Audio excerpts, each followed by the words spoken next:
Hi, Jeff Spira here. This is my series on voyages. Some of them um, for sure happened. Some of them were successful. Some of them were not so successful.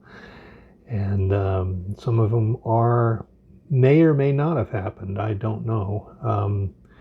My research has led me to believe some of these very well may have happened, or voyages similar to these that I'm discussing. So I just wanted to start putting some of these down as um, tales of interest for maritime kind of people, and to just fill you in on some things that you may not be aware of. They're not normally part of history. So I'm going to start in 1398 AD, originating in Scotland. And these were the Sinclair voyage, or voyages. Don't know exactly how many, but there's quite a bit of evidence that such a voyage actually did exist in 1398. Now, there was a man named Henry Sinclair. He was born in 1345 in the Orkney Islands of Scotland. The Sinclair family is one of the oldest noble houses in Europe. So they're a prominent family in the Knights Templar. So that's the Knights Templar is a secret society that's been shrouded in secrecy.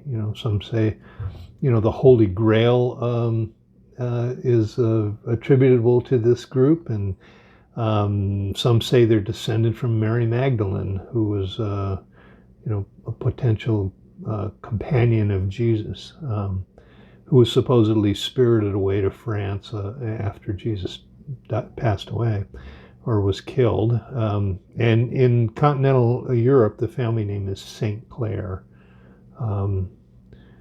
But Henry Sinclair's namesake was Henri de Sinclair, a Knight Templar who fought in Jerusalem during the Crusades, and Henry Sinclair was one of his descendants.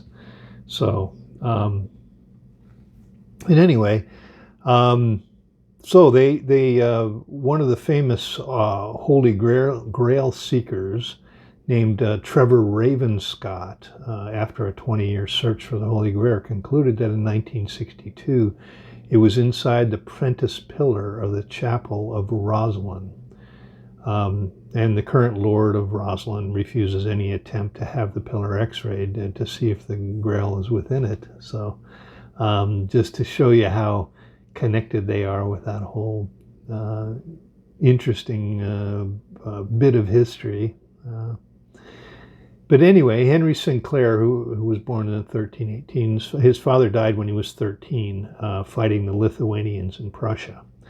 And like all young nobles at the time, Henry was trained in martial arts, learning riding and horsemanship and archery and spear use and that sort of thing. He spoke French and Latin in addition to English. And of course, there was a Gaelic language spoken in Scotland at the time, so he spoke that as well. So by age 21, he was knighted, which was pretty young at the time. His first wife was the great-granddaughter of King Magnus of Sweden and Norway. She died at a young age before she had any children, and he remarried Janet Holyburton of Deerton Castle, and they had 4 children together. In any event, Henry Sinclair became the Earl of Rosalind and the surrounding lands when he was only 24 years old.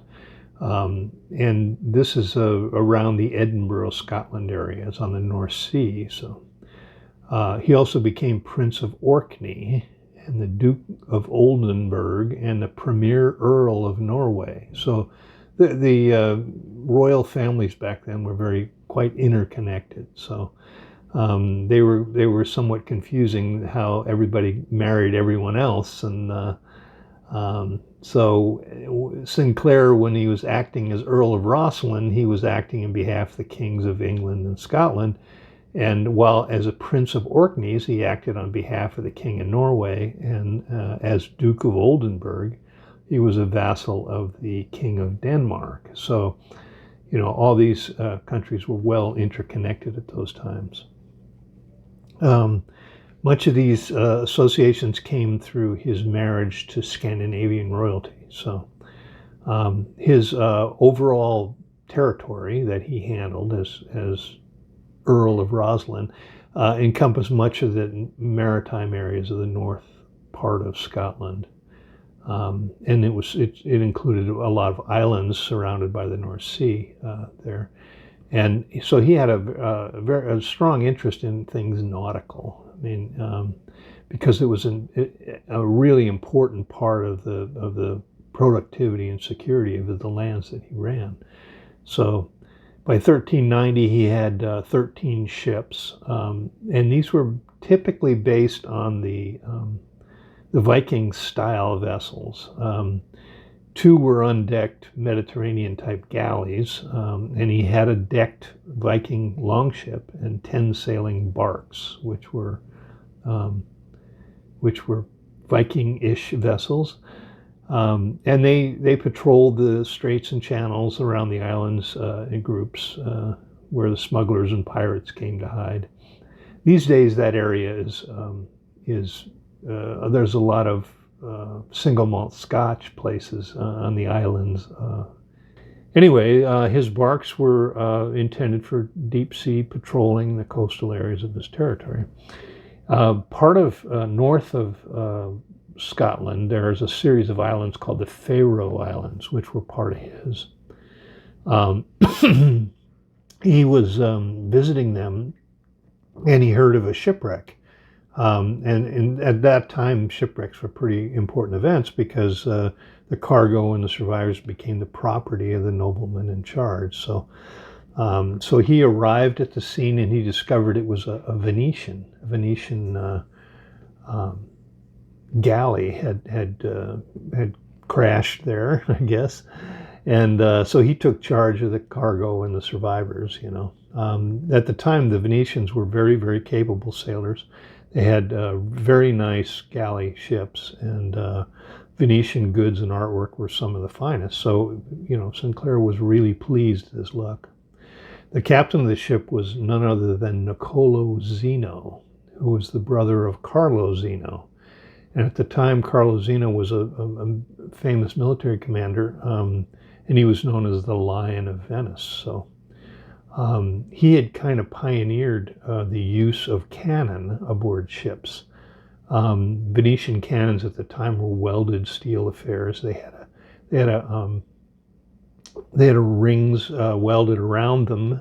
They were made of longitudinal strips, and they had rings welded around them because the technology was not there to cast cannons as it were, in the 1400s. Not too long after Sinclair lived, but anyway, Carlo Xeno had pioneered the use of cannon aboard ships at the Battle of Chioggia.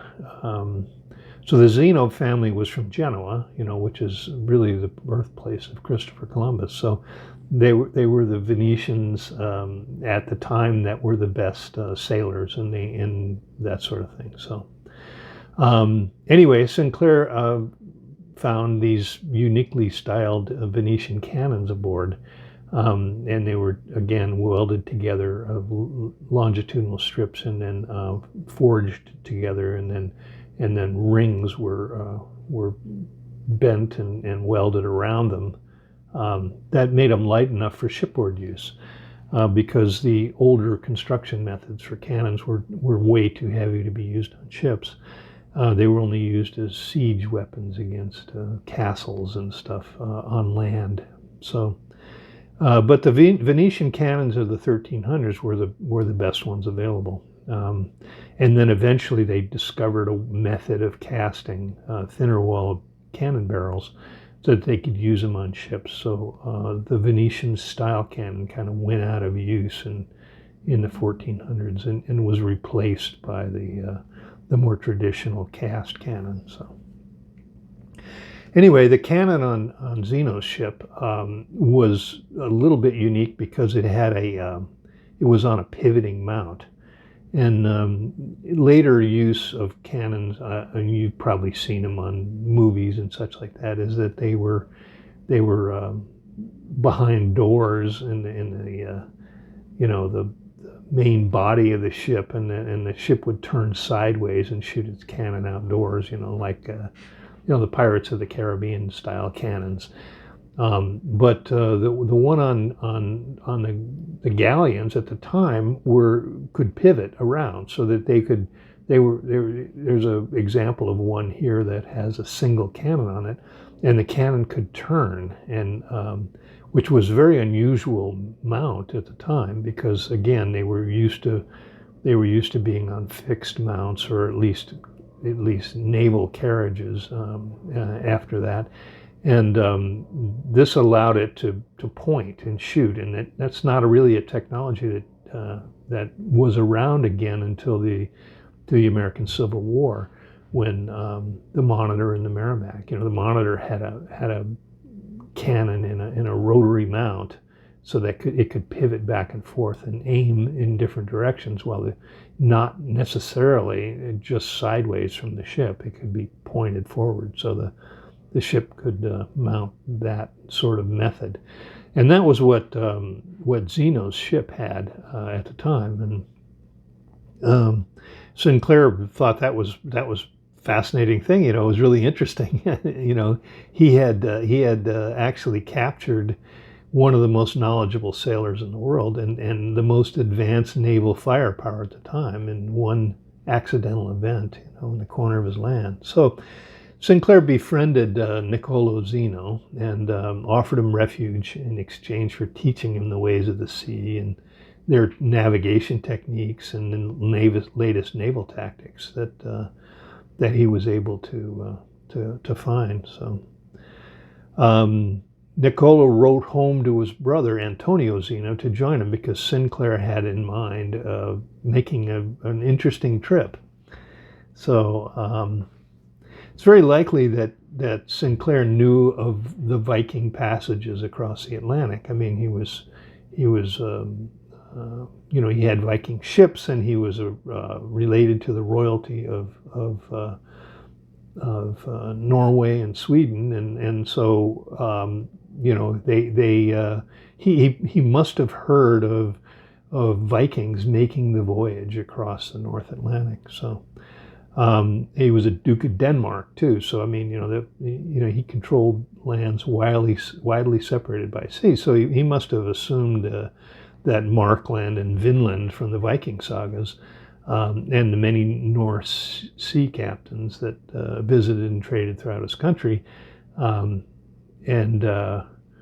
So at about that time, there were 4 fishermen who were Sinclair's subjects. They worked under his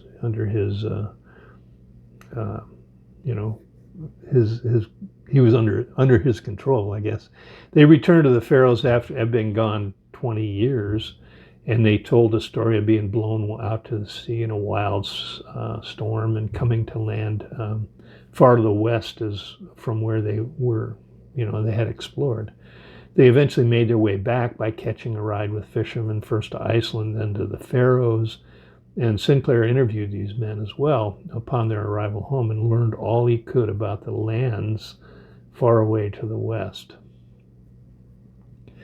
So after they made their trip to the west, Antonio Xeno sent letters back to his brother Carlo back in Venice, describing an amazing expedition that Henry Sinclair and he had made in a form of a ship's log, and it was called the Xeno Narrative.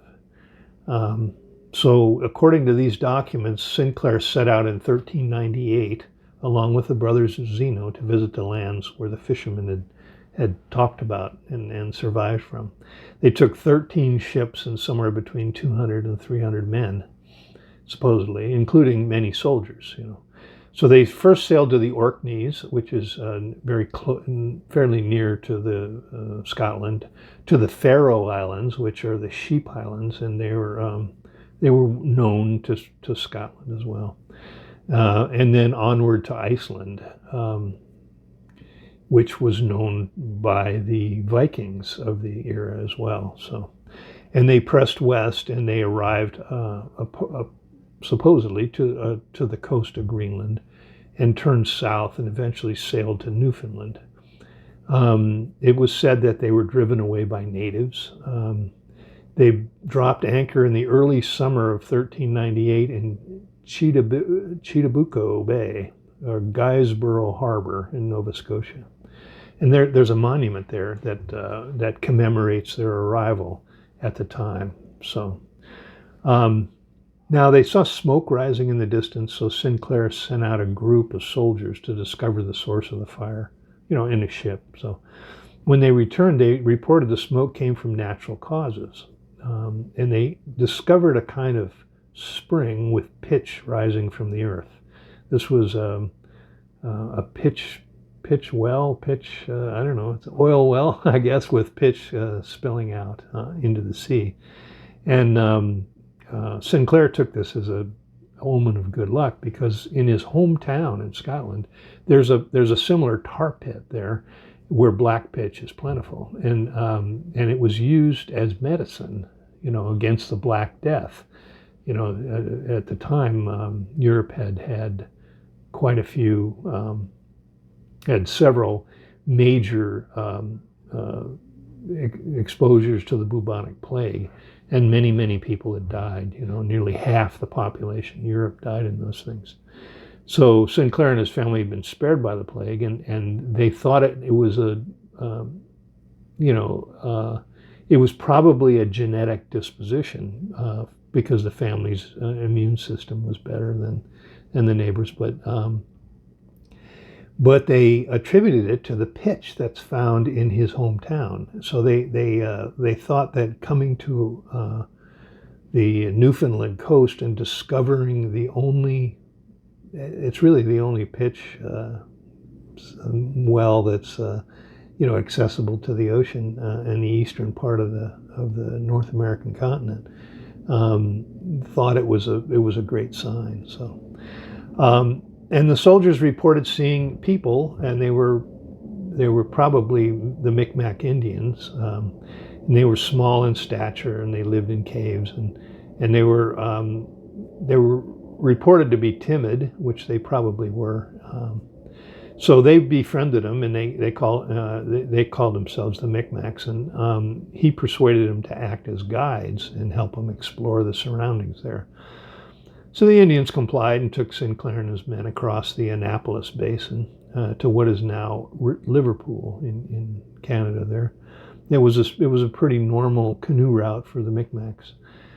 They took them off the Strait of Canso and met with the Indians of Pictou in Nova Scotia, now called New Scotland, based on that. In the fall, the men were invited to attend an annual harvest feast, where the Micmacs gathered together, feasted, and danced. A harvest festival is kind of what the Pilgrims experienced. That we turned into Thanksgiving eventually. So that was 225 years later, though. So anyway, they spent the winter in Nova Scotia. Camped on a hill overlooking the Advocate Harbum, now called Cap d'Or. So that was where they supposedly spent the winter. And in the spring, they sailed south to explore what they believe is the coast of New England. So they arrived on the coast of Massachusetts, just north of today's city of Boston, to make friends with the local Indians there.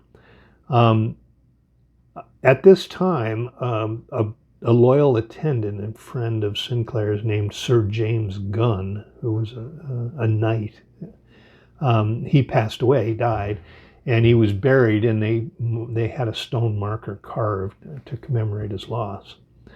And the carving is now called the Westford Knight, and he's holding a claymore-style sword that James Gunn would have carried at the time. All knights did at the time, and he had a shield on it with the Gunn clan crest on it. So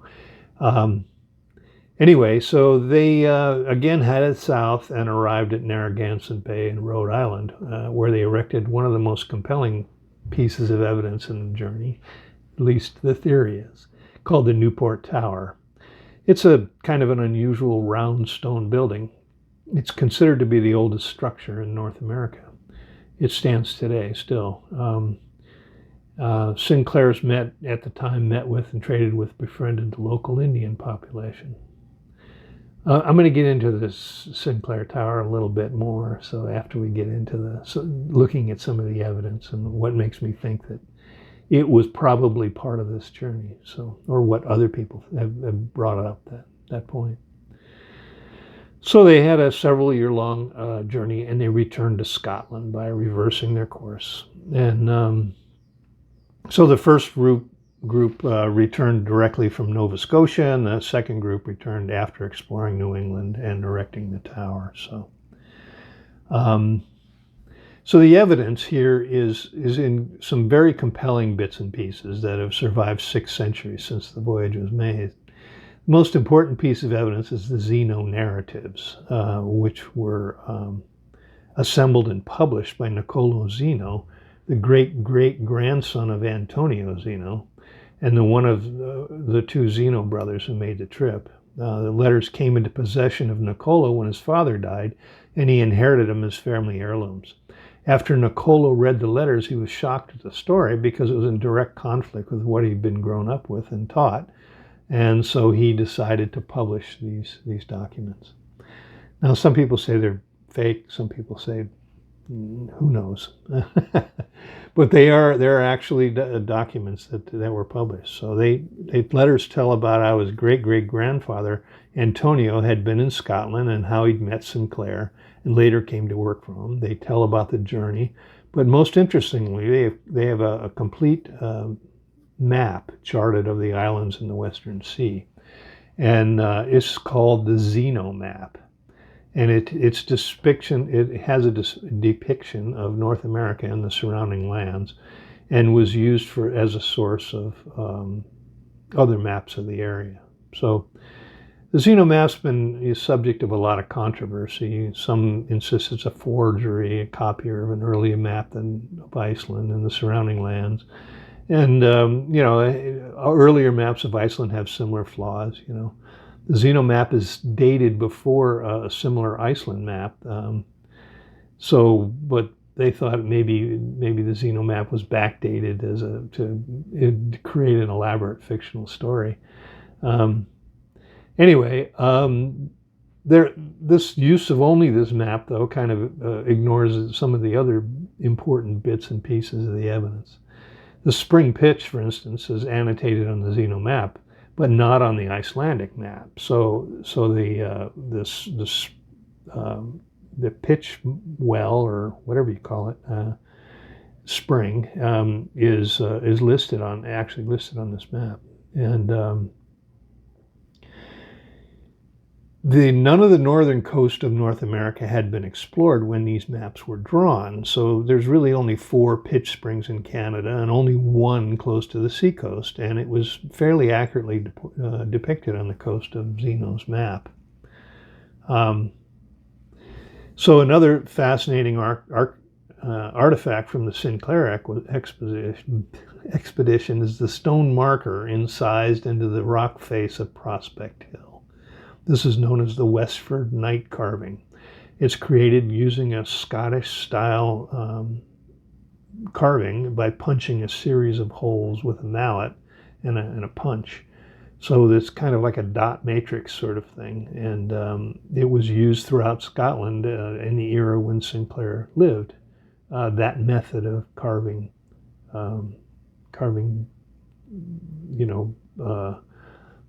not statues, but engravings in the late 1300s. That's what they used. It's the size and shape of the broadsword that the knight's carrying is fairly correct. The shield that the knight is holding clearly depicts the clan gun, coat of arms, that would have been used by a gun knight of the era. By any time later, the Europeans used very different dress and armament and stone carving styles. So it could not have, the one carved in Massachusetts could not really have been a later than the 1300s period piece. So probably the most compelling piece of information is the Newport Tower. It's situated along the shore of Narragansett Bay on Rhode Island. Originally, it was claimed that it was built by Benedict Arnold, who was the governor of Rhode Island, as a windmill. That doesn't make any sense, since windmills were intended to grind grain and leaves explosive dust in the air when you grind grain. And this one has a fireplace in it, so it could not have been a windmill at all. There's no chance, because you would never build a fire in a windmill. So, but this structure clearly has a fireplace. The design is not such that it could ever have been mounted wind vanes. So. Stone measurements at the time built in colonial America were based on the English foot of measurement. This structure, though, is based on the Scottish foot, which is different proportions from the English, leading one to conclude it was not built by colonial Americans. In the early 1600s, when this would have been built in colonial America, American colonists had a difficult time getting, carving out an existence. They had to be prepared to flee Indian raids, and this was just not a time to engage in major construction projects. The manpower needed was done by people who were too busy farming and hunting to have invested in a structure of ceremonial usage. Recently, they've investigated, and they clearly pointed to a pre-Columbian origins of the tower. The plaster coating was added to the existing tower in colonial times, but H.R. Holland was one person that investigated the tower, and he just decided it was built by an expedition of Norwegians and Swedes in the mid-1300s. But, if you asked the average European what a round building like that would look like, they're used to seeing them in the countryside, and it's typically a Templar church. The Templar church in London, for instance, is a round structure as well. I ran across this image recently, and it was from a pair of ladies who are mudlarks in the northern edges of England, which is on the Scottish border. And I believe this structure is in Scotland. And it's Gail and Alex. They're called the Northern Mudlarks. And Alex is the daughter, and Gail is the mother. And Gail referred to it as a folly in her recent video. This was made in 2019, I believe, I think so. And this structure is called a folly. Now, that's one of the words that it did come across from England to America, but I had never heard it referred to as a structure. I hear of Seward's folly, the purchase of Alaska, or Folly's Brazier, or someone's folly as being a joke or something like that. I'd never heard it referred to a piece of architecture as that. But I looked it up, and it actually does mean a piece of architecture that's an extra kind of outdoor building. Some people today that have larger houses out here build these small little rooms or freestanding rooms in the backyard, and they call them casitas, and they're really there to have parties or to just to have an outdoor structure that is there for gatherings and things like that. But I guess this structure is a folly, and it looks an awful lot like the Newport Tower, except the Newport Tower is 2 stories, and the fireplace is in the upstairs story. So, in any event, most of the round churches that litter the countryside in Western Europe were built between 1100 and 1400 A.D. So they're, that's a big issue. So there's credence that the Newport Tower is really a Knights Templar church, or at least some sort of ceremonial structure that folly, if you will, that may have been built by Henry Sinclair and his group of followers. So now let's talk about the Indians. The Micmacs were the Scottish people, the Henry Sinclair and his group supposedly met and talked with. They were the dominant tribe in the northeastern U.S. and eastern Canada. So they passed their stories and legends through verbal storytelling. Okay, and one of their founding members of the tribe was a man called Glooskap. And it's likely that Glooskap was really older than Sinclair, but possibly the Sinclair's arrival was thought to be a return of Glooskap by the local Indians. And just like the Aztec thought Cortez was the return of their white-bearded god, it's possible that the Indians thought this person coming to visit them may be a return of Glooskap. So there's a man named Frederick Pohl, who wrote a book about Sinclair, and he identified 17 similarities between Glooskap and Sinclair, including their names. When spoken in Micmac, the Glooskap sounds remarkably like Carl Sinclair, when spoken in an ancient Scottish brogue. So other similarities, they both have 3 daughters. They've been woven into history after they met their ancient god. And there's a whole lot of similarities between the 2 Micmac stories and Sinclair. So there's some evidence that kind of might steer you that way.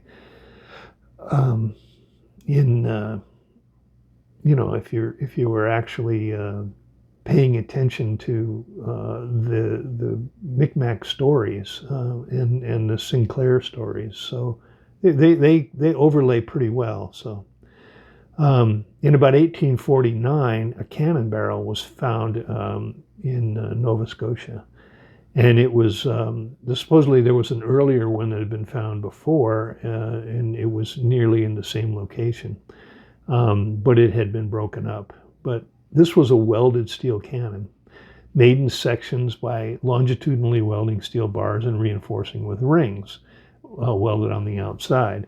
This is the same kind of cannon that was developed by, Carl Xeno in Venice. And so it was discovered by Sinclair in the Venetian, it was also the same kind of cannon that was in the Venetian shipwreck in Scotland that Sinclair discovered. So, by Columbus's time, this type of cannon had been long obsolete, and everything was made by casting. So, finding an Italian cannon made between 1380 and 1450 in eastern Canada would have been a pretty strong indication that someone was there that had a cannon and lost it. So could it have been on one of Sinclair's ships? Sure, very possibly. So, there's a controversy is going to rage on about whether Prince Henry Sinclair ever really sailed across the Atlantic to the shores of North America. Whatever we definitively determine whether he actually did or not is really unclear. So, some insist the Xeno Narrative is fiction, and the other tidbits of evidence are just mere coincidence. Though a 14th century Venetian cannon is not exactly coincidence, so hardly a fluke. You know, so some people say that this really happened. Prince Henry Sinclair really did come, and actually, this is a true voyage. So maybe someday some more and more advanced methods of locating and authenticating evidence will be around, and we'll be able to answer this with some certainty. But until then, this is the voyage of Henry Sinclair. Anyway, if you like this, be sure to like it and subscribe and hit the notification, because I'm going to have more of these coming. So, thank you for watching.